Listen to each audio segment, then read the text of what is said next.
People give the name love to the relation between a man and a woman whose genital needs have led them to found a family. But they also give the name love to the positive feelings between parents and children, and between the brothers and sisters of a family, although we are obliged to describe this as aim-inhibited love or affection.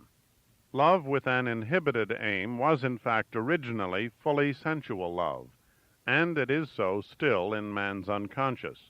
Both, fully sensual love and aim-inhibited love, extend outside the family and create new bonds with people who before were strangers. Genital love leads to the formation of new families, and aim-inhibited love to friendships which become valuable from a cultural standpoint because they escape some of the limitations of genital love, as, for instance, its exclusiveness. But in the course of development, the relation of love to civilization loses its unambiguity. On the one hand, love comes into opposition to the interests of civilization. On the other, civilization threatens love with substantial restrictions. This rift between them seems unavoidable. The reason for it is not immediately recognizable. It expresses itself at first as a conflict between the family and the larger community to which the individual belongs. We have already perceived that one of the main endeavors of civilization is to bring people together into large unities. But the family will not give the individual up. The more closely the members of a family are attached to one another, the more often do they tend to cut themselves off from others, and the more difficult is it for them to enter into the wider circle of life. The mode of life in common, which is phylogenetically the older, and which is the only one that exists in childhood, will not let itself be superseded by the cultural mode of life which has been acquired later. Detaching himself from his family becomes a task that faces every young person, and society often helps him in the solution of it by means of puberty and initiation rites. We get the impression that these are difficulties which are inherent in all psychical, and indeed at bottom in all organic, development. Furthermore, women soon come into opposition to civilization and display their retarding and restraining influence. Those very women who, in the beginning, laid the foundations of civilization by the claims of their love. Women represent the interests of the family and of sexual life. The work of civilization has become increasingly the business of men. It confronts them with ever more difficult tasks, and compels them to carry out instinctual sublimations of which women are little capable. Since a man does not have unlimited quantities of psychical energy at his disposal, he has to accomplish his tasks by making an expedient distribution of his libido. What he employs for cultural aims, he to a great extent withdraws from women and sexual life. His constant association with men and his dependence on his relations with them even estrange him from his duties as a husband and father. Thus the woman finds herself forced into the background by the claims of civilization, and she adopts a hostile attitude towards it. The tendency on the part of civilization to restrict sexual life is no less clear than its other tendency to expand the cultural unit. Its first, totemic phase already brings with it the prohibition against an incestuous choice of object, and this is perhaps the most drastic mutilation which man's erotic life has in all time experienced. Taboos, laws, and customs impose further restrictions which affect both men and women. Not all civilizations go equally far in this, and the economic structure of the society also influences the amount of sexual freedom that remains. Here, as we already know, civilization is obeying the laws of economic necessity, since a large amount of the psychical energy which it uses for its own purposes has to be withdrawn from sexuality. In this respect, civilization behaves towards sexuality as a people or a stratum of its population does which has subjected another one to its exploitation. Fear of a revolt by the suppressed elements drives it to stricter precautionary measures. A high water mark in such a development has been reached in our Western European civilization. A cultural community is perfectly justified, psychologically, in starting by proscribing manifestations of the sexual life of children, for there would be no prospect of curbing the sexual lusts of adults if the ground had not been prepared for it in childhood. But such a community cannot in any way be justified in going to the length of actually disavowing such easily demonstrable, and indeed striking phenomena. As regards the sexually mature individual, the choice of an object is restricted to the opposite sex, and most extragenital satisfactions are forbidden as perversions. The requirement, demonstrated in these prohibitions, that there shall be a single kind of sexual life for every one, disregards the dissimilarities, whether innate or acquired, in the sexual constitution of human beings. It cuts off a fair number of them from sexual enjoyment, and so becomes the source of serious injustice. The result of such restrictive measures might be that in people who are normal, who are not prevented by their constitution, the whole of their sexual interests would flow without loss into the channels that are left open. But heterosexual genital love, which has remained exempt from outlawry, is itself restricted by further limitations in the shape of insistence upon legitimacy and monogamy. Present-day civilization makes it plain that it will only permit sexual relationships on the basis of a solitary, indissoluble bond between one man and one woman, and that it does not like sexuality as a source of pleasure in its own right, and is only prepared to tolerate it because there is so far no substitute for it as a means of propagating the human race. This, of course, is an extreme picture. Everybody knows that it has proved impossible to put it into execution, even for quite short periods. Only the weaklings have submitted to such an extensive encroachment upon their sexual freedom, and stronger natures have only done so subject to a compensatory condition, which is the obtaining of some measure of security. Civilized society has found itself obliged to pass over in silence many transgressions which, according to its own rescripts, it ought to have punished.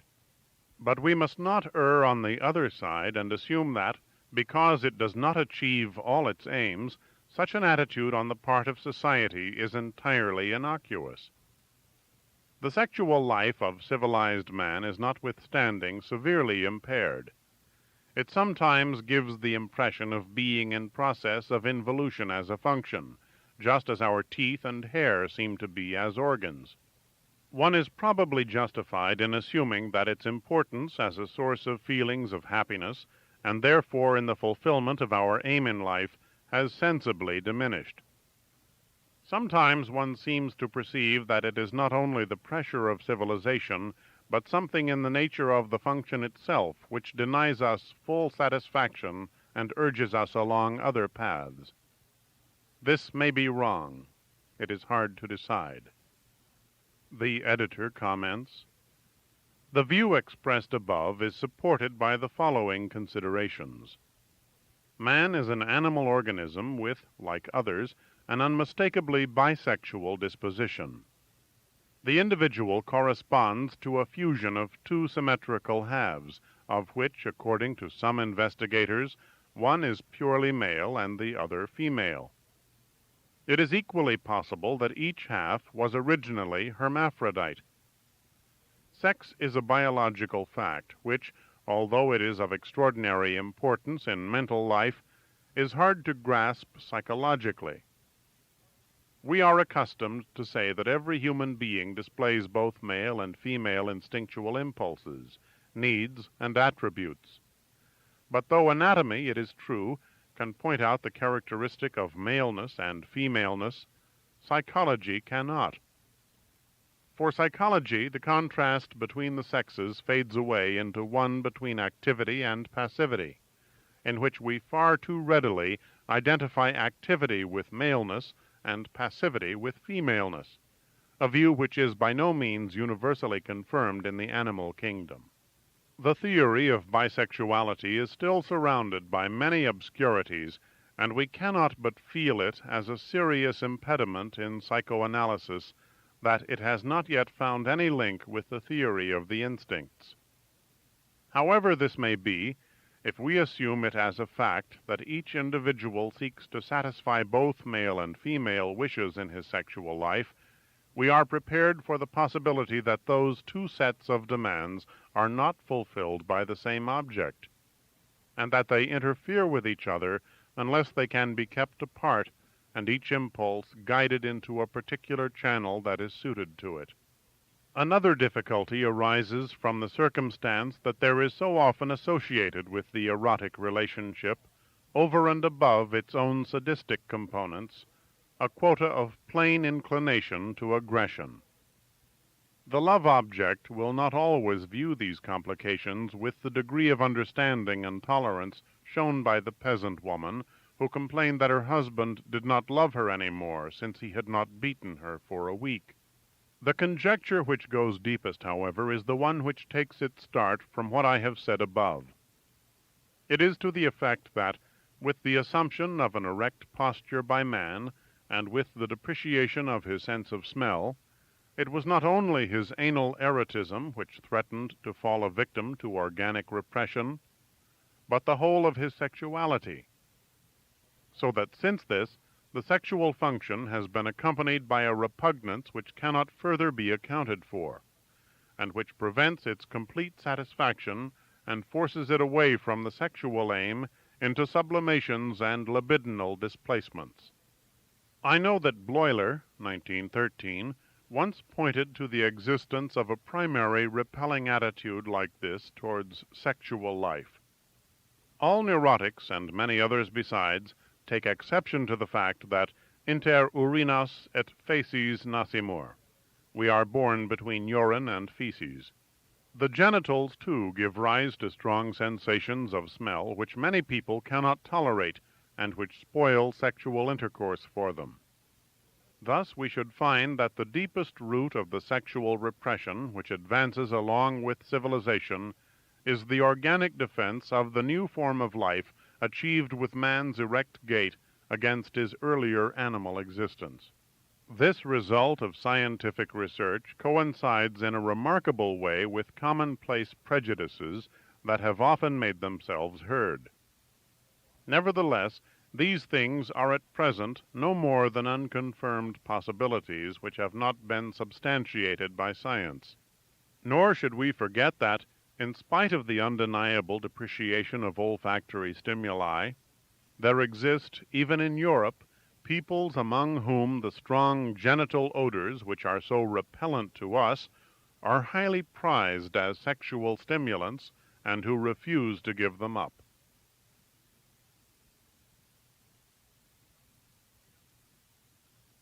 Chapter 5. Psychoanalytic work has shown us that it is precisely these frustrations of sexual life which people known as neurotics cannot tolerate.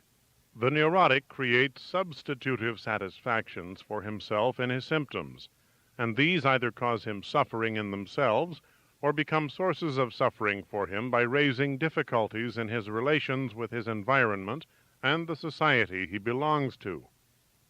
The latter fact is easy to understand. The former presents us with a new problem. But civilization demands other sacrifices besides that of sexual satisfaction.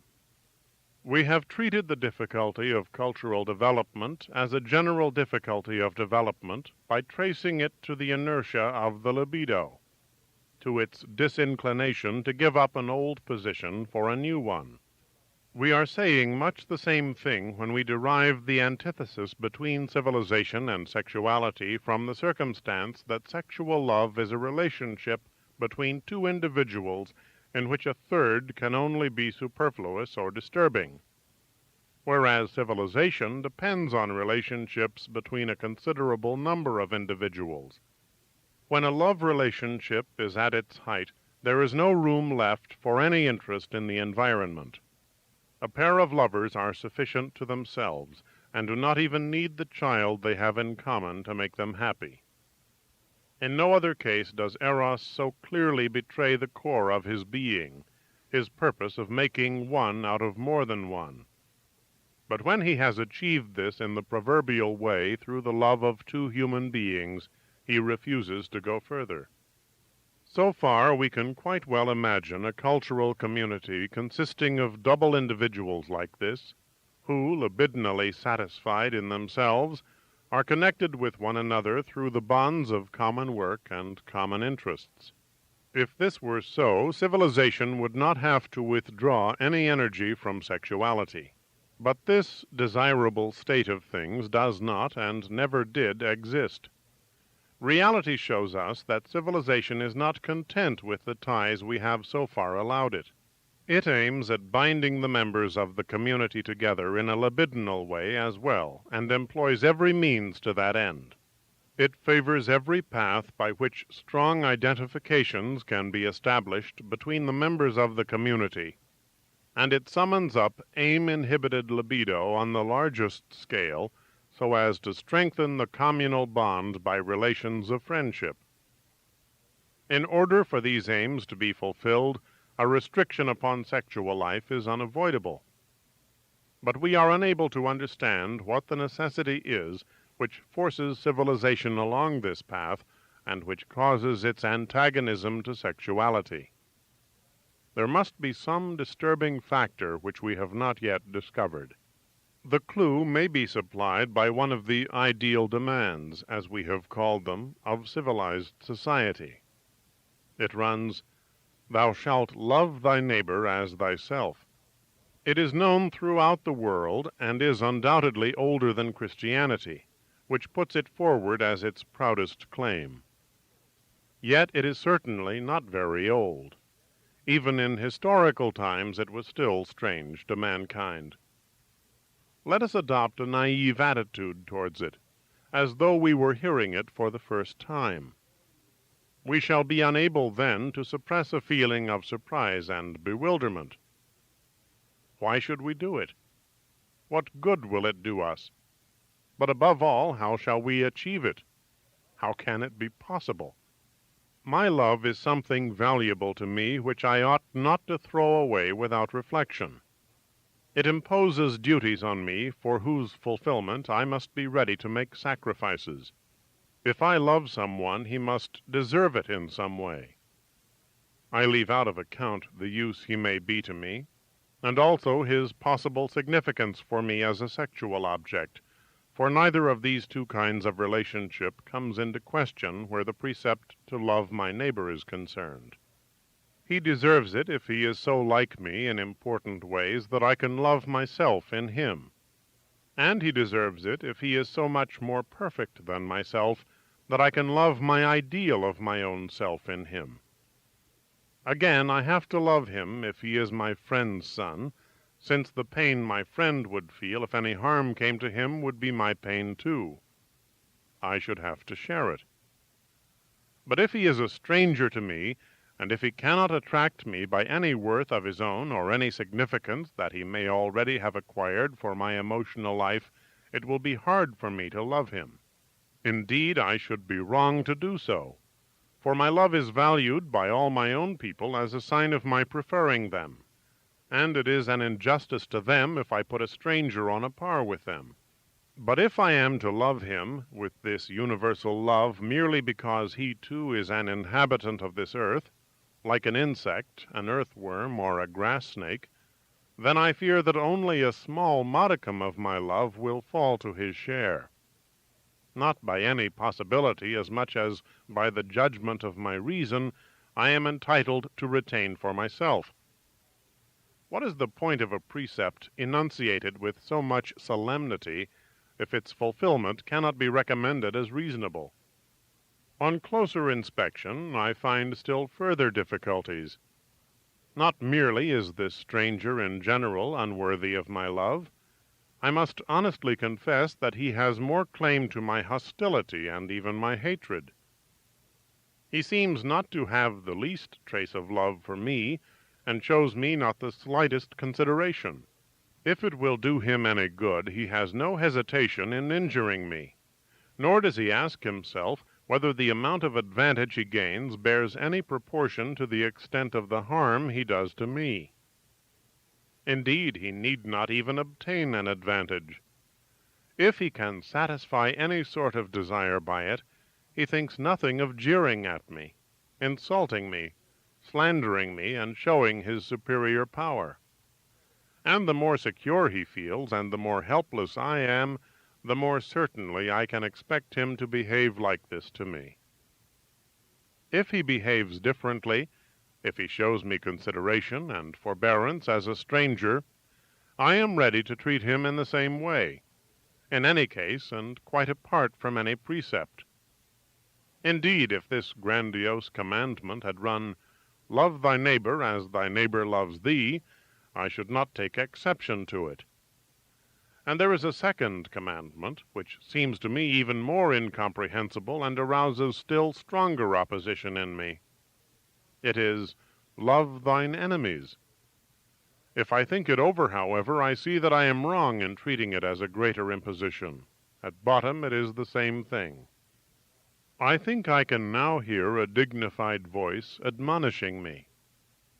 It is precisely because your neighbor is not worthy of love, and is, on the contrary, your enemy, that you should love him as yourself. I then understand that the case is one like that of credo quia absurdum. I believe it because it is absurd. Now, it is very probable that my neighbor, when he is enjoined to love me as himself, will answer exactly as I have done, and will repel me for the same reasons. I hope he will not have the same objective grounds for doing so, but he will have the same idea as I have. Even so, the behavior of human beings shows differences, which ethics, disregarding the fact that such differences are determined, classifies as good or bad. So long as these undeniable differences have not been removed, obedience to high ethical demands entails damage to the aims of civilization, for it puts a positive premium on being bad. One is irresistibly reminded of an incident in the French Chamber when capital punishment was being debated. A member had been passionately supporting its abolition, and his speech was being received with tumultuous applause, when a voice from the hall called out, "It's the murderers who should make the first move." The element of truth behind all this, which people are so ready to disavow, is that men are not gentle creatures who want to be loved, and who at the most can defend themselves if they are attacked. They are, on the contrary, creatures among whose instinctual endowments is to be reckoned a powerful share of aggressiveness. As a result, their neighbor is for them not only a potential helper or sexual object, but also someone who tempts them to satisfy their aggressiveness on him, to exploit his capacity for work without compensation, to use him sexually without his consent, to seize his possessions, to humiliate him, to cause him pain, to torture and to kill him. Homo homini lupus. Man is a wolf to man. Who, in the face of all his experience of life and of history, will have the courage to dispute this assertion? As a rule, this cruel aggressiveness waits for some provocation, or puts itself at the service of some other purpose, whose goal might also have been reached by milder measures. In circumstances that are favorable to it, when the mental counterforces which ordinarily inhibit it are out of action, it also manifests itself spontaneously and reveals man as a savage beast to whom consideration towards his own kind is something alien. Anyone who calls to mind the atrocities committed during the racial migrations or the invasions of the Huns, or by the people known as Mongols under Genghis Khan and Tamerlane, or at the capture of Jerusalem by the pious Crusaders, or even indeed the horrors of the recent World War, Anyone who calls these things to mind will have to bow humbly before the truth of this view. The existence of this inclination to aggression, which we can detect in ourselves and justly assume to be present in others, is the factor which disturbs our relations with our neighbor and which forces civilization into such a high expenditure of energy. In consequence of this primary mutual hostility of human beings, civilized society is perpetually threatened with disintegration. The interest of work in common would not hold it together. Instinctual passions are stronger than reasonable interests. Civilization has to use its utmost efforts in order to set limits to man's aggressive instincts and to hold the manifestations of them in check by psychical reaction formations. Hence, therefore, the use of methods intended to incite people into identifications and aim-inhibited relationships of love. Hence, the restriction upon sexual life. And hence, too, the ideal's commandment to love one's neighbor as oneself. A commandment which is really justified by the fact that nothing else runs so strongly counter to the original nature of man. In spite of every effort, these endeavors of civilization have not so far achieved very much. It hopes to prevent the crudest excesses of brutal violence by itself assuming the right to use violence against criminals. But the law is not able to lay hold of the more cautious and refined manifestations of human aggressiveness. The time comes when each one of us has to give up as illusions the expectations which in his youth he pinned upon his fellow men, and when he may learn how much difficulty and pain has been added to his life by their ill will. At the same time, it would be unfair to reproach civilization with trying to eliminate strife and competition from human activity. These things are undoubtedly indispensable. But opposition is not necessarily enmity. It is merely misused and made an occasion for enmity. The communists believe that they have found the path to deliverance from our evils. According to them, man is wholly good and is well disposed to his neighbor. But the institution of private property has corrupted his nature. The ownership of private wealth gives the individual power, and with it the temptation to ill-treat his neighbor, while the man who is excluded from possession is bound to rebel in hostility against his oppressor. If private property were abolished, all wealth held in common, and everyone allowed to share in the enjoyment of it, ill will and hostility would disappear among men. Since everyone's needs would be satisfied, no one would have any reason to regard another as his enemy. All would willingly undertake the work that was necessary. I have no concern with any economic criticisms of the communist system. I cannot inquire into whether the abolition of private property is expedient or advantageous. But I am able to recognize that the psychological premises on which the system is based are an untenable illusion. In abolishing private property, we deprive the human love of aggression of one of its instruments, certainly a strong one, though certainly not the strongest. But we have in no way altered the differences in power and influence which are misused by aggressiveness, nor have we altered anything in its nature.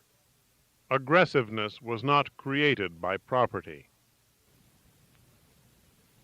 Aggressiveness was not created by property.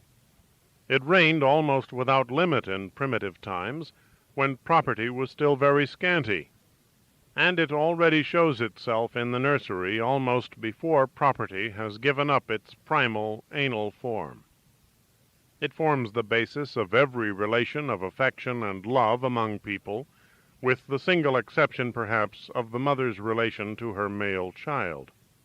If we do away with personal rights over material wealth, there still remains prerogative in the field of sexual relationships, which is bound to become the source of the strongest dislike and the most violent hostility among men who in other respects are on an equal footing. If we were to remove this factor too by allowing complete freedom of sexual life and thus abolishing the family, the germ cell of civilization, we cannot, it is true, easily foresee what new paths the development of civilization would take. But one thing we can expect, and that is that this indestructible feature of human nature will follow it there. It is clearly not easy for men to give up the satisfaction of this inclination to aggression. They do not feel comfortable without it. The advantage which a comparatively small cultural group offers of allowing this instinct an outlet in the form of hostility against intruders is not to be despised. It is always possible to bind together a considerable number of people in love, so long as there are other people left over to receive the manifestations of their aggressiveness. I once discussed the phenomenon that it is precisely communities with adjoining territories, and related to each other in other ways as well, who are engaged in constant feuds and in ridiculing each other, like the Spaniards and Portuguese, for instance, the North Germans and South Germans, the English and Scotch, and so on. I gave this phenomenon the name of the narcissism of minor differences, a name which does not do much to explain it. We can now see that it is a convenient and relatively harmless satisfaction of the inclination to aggression, by means of which cohesion between the members of the community is made easier. In this respect, the Jewish people, scattered everywhere, have rendered most useful services to the civilizations of the countries that have been their hosts. But unfortunately, all the massacres of the Jews in the Middle Ages did not suffice to make that period more peaceful and secure for their Christian fellows. When once the Apostle Paul had posited universal love between men as the foundation of his Christian community, extreme intolerance on the part of Christendom towards those who remained outside it became the inevitable consequence. To the Romans, who had not founded their communal life as a state upon love, religious intolerance was something foreign, although with them religion was a concern of the state, and the state was permeated by religion. Neither was it an unaccountable chance that the dream of a Germanic world dominion called for anti-Semitism as its complement. And it is intelligible that the attempt to establish a new communist civilization in Russia should find its psychological support in the persecution of the bourgeois. One only wonders with concern what the Soviets will do after they have wiped out their bourgeois. If civilization imposes such great sacrifices not only on man's sexuality, but on his aggressivity, we can understand better why it is hard for him to be happy in that civilization. In fact, primitive man was better off in knowing no restrictions of instinct. To counterbalance this, his prospects of enjoying this happiness for any length of time were very slender. Civilized man has exchanged a portion of his possibilities of happiness for a portion of security. We must not forget, however, that in the primal family only the head of it enjoyed this instinctual freedom. The rest lived in slavish suppression.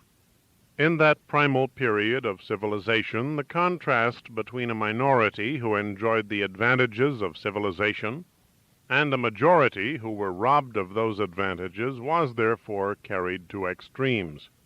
As regards the primitive peoples who exist today, careful researches have shown that their instinctual life is by no means to be envied for its freedom. It is subject to restrictions of a different kind, but perhaps of greater severity than those attaching to modern civilized man. When we justly find fault with the present state of our civilization for so inadequately fulfilling our demands for a plan of life that shall make us happy, and for allowing the existence of so much suffering which could probably be avoided, when with unsparing criticism we try to uncover the roots of its imperfection, we are undoubtedly exercising a proper right and are not showing ourselves enemies of civilization.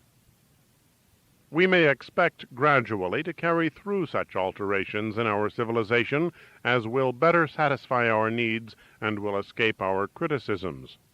But perhaps we may also familiarize ourselves with the idea that there are difficulties attaching to the nature of civilization which will not yield to any attempt at reform. Over and above the tasks of restricting the instincts which we are prepared for, there forces itself on our notice the danger of a state of things which might be termed the psychological poverty of groups. This danger is most threatening where the bonds of a society are chiefly constituted by the identification of its members with one another, while individuals of the leader type do not acquire the importance that should fall to them in the formation of a group. The present cultural state of America would give us a good opportunity for studying the damage to civilization which is thus to be feared. But I shall avoid the temptation of entering upon a critique of American civilization. I do not wish to give an impression of wanting myself to employ American methods.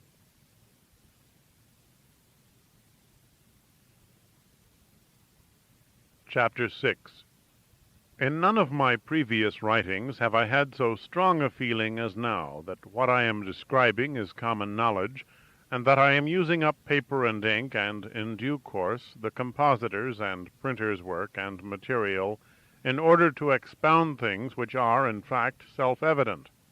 For that reason, I should be glad to seize the point if it were to appear that the recognition of a special, independent, aggressive instinct means an alteration of the psychoanalytic theory of the instincts. We shall see, however, that this is not so, and that it is merely a matter of bringing into sharper focus a turn of thought arrived at long ago, and of following out its consequences.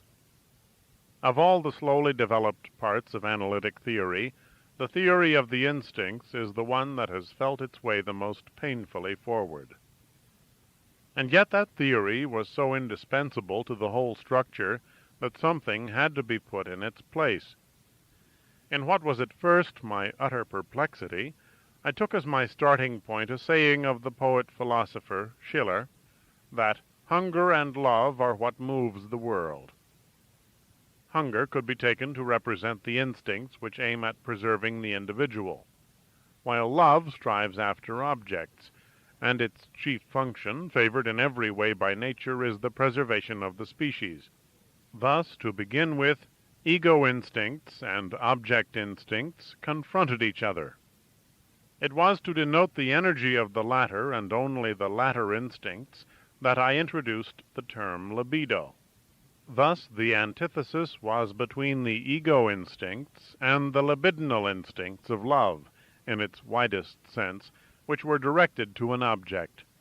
One of these object instincts, the sadistic instinct, stood out from the rest, it is true, in that its aim was so very far from being loving. Moreover, it was obviously in some respects attached to the ego instincts. It could not hide its close affinity with instincts of mastery which have no libidinal purpose. But these discrepancies were got over. After all, sadism was clearly a part of sexual life, in the activities of which affection could be replaced by cruelty. Neurosis was regarded as the outcome of a struggle between the interest of self-preservation and the demands of the libido, a struggle in which the ego had been victorious, but at the price of severe sufferings and renunciations. Every analyst will admit that even today this view has not the sound of a long-discarded error. Nevertheless, alterations in it became essential, as our inquiries advanced from the repressed to the repressing forces, from the object instincts to the ego.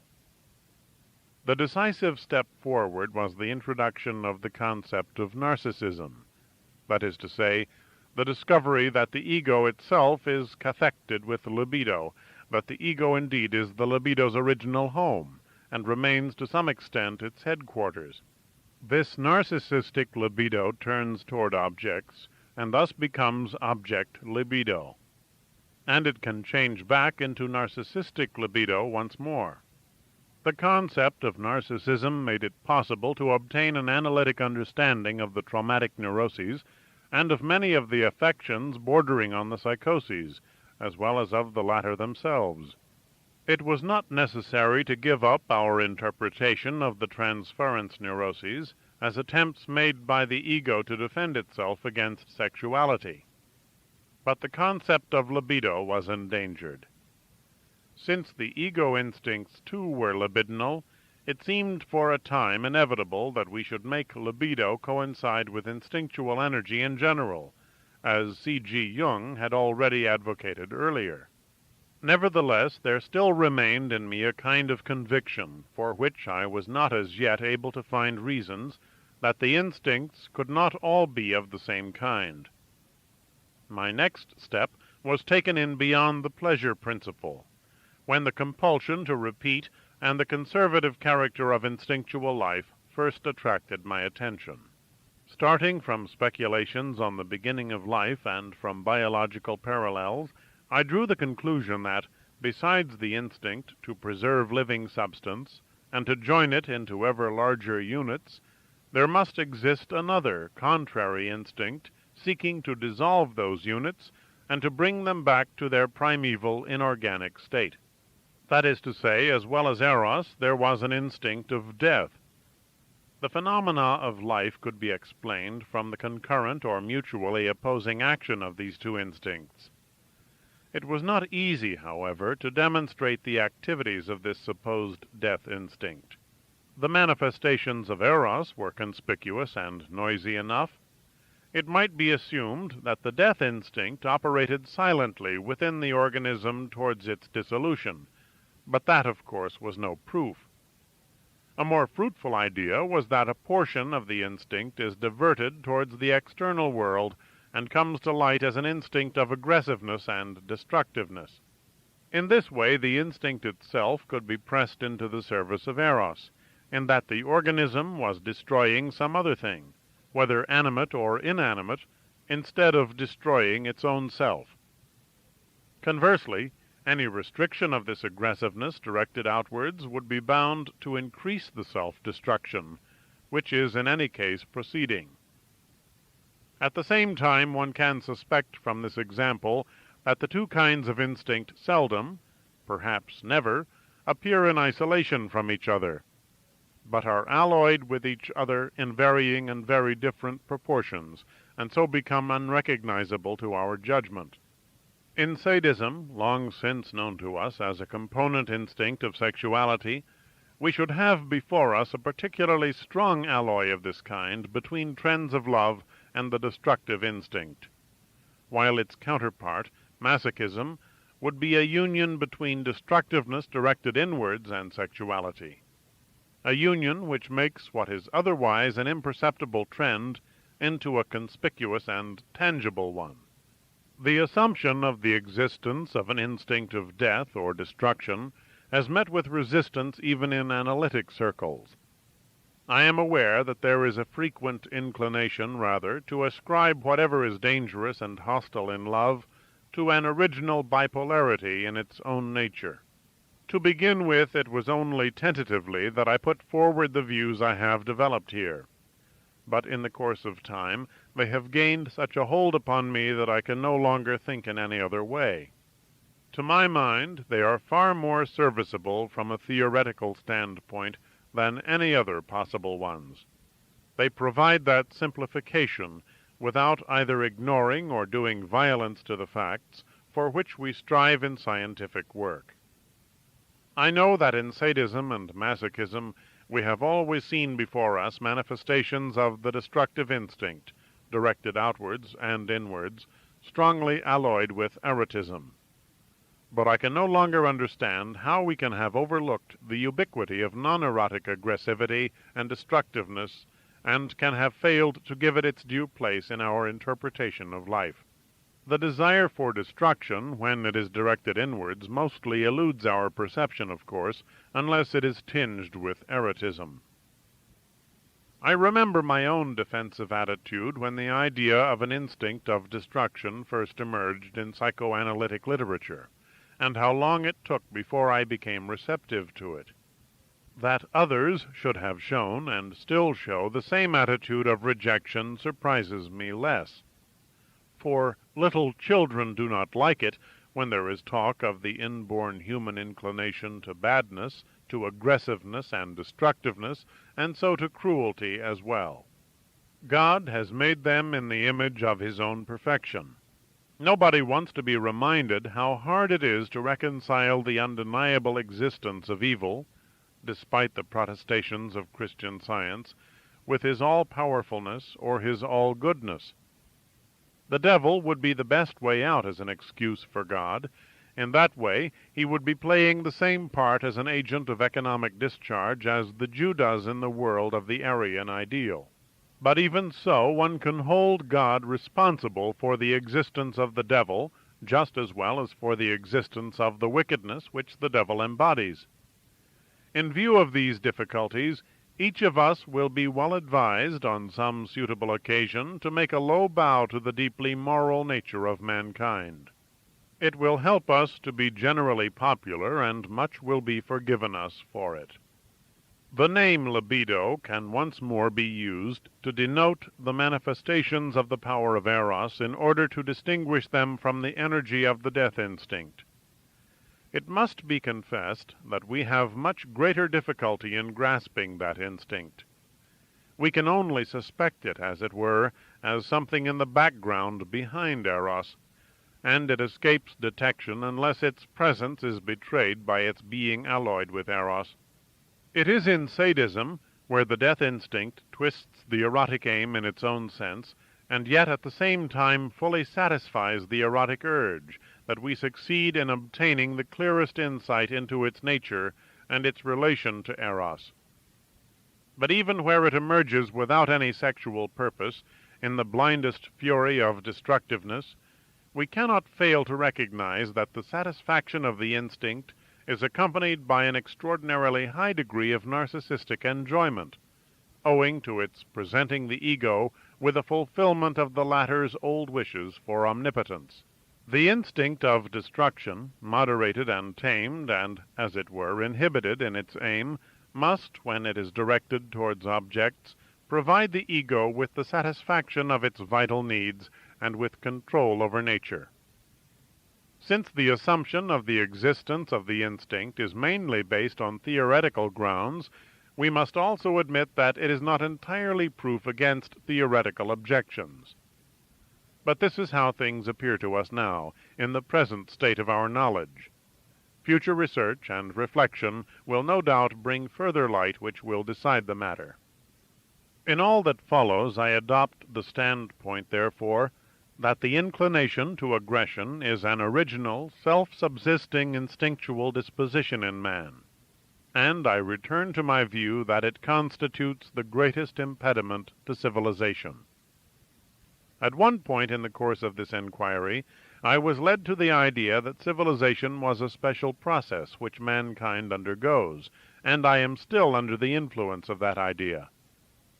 I may now add that civilization is a process in the service of Eros, whose purpose is to combine single human individuals, and after that families, then races, peoples, and nations, into one great unity, the unity of mankind. Why this has to happen we do not know. The work of Eros is precisely this. These collections of men are to be libidinally bound to one another. Necessity alone, the advantages of work in common, will not hold them together. But man's natural aggressive instinct, the hostility of each against all and of all against each, opposes this program of civilization. This aggressive instinct is the derivative and the main representative of the death instinct which we have found alongside of Eros, and which shares world dominion with it. And now, I think, the meaning of the evolution of civilization is no longer obscure to us. It must present the struggle between Eros and death, between the instinct of life and the instinct of destruction, as it works itself out in the human species. This struggle is what all life essentially consists of, and the evolution of civilization may therefore be simply described as the struggle for life of the human species. and it is this battle of the giants that our nursemaids try to appease with their lullaby about heaven.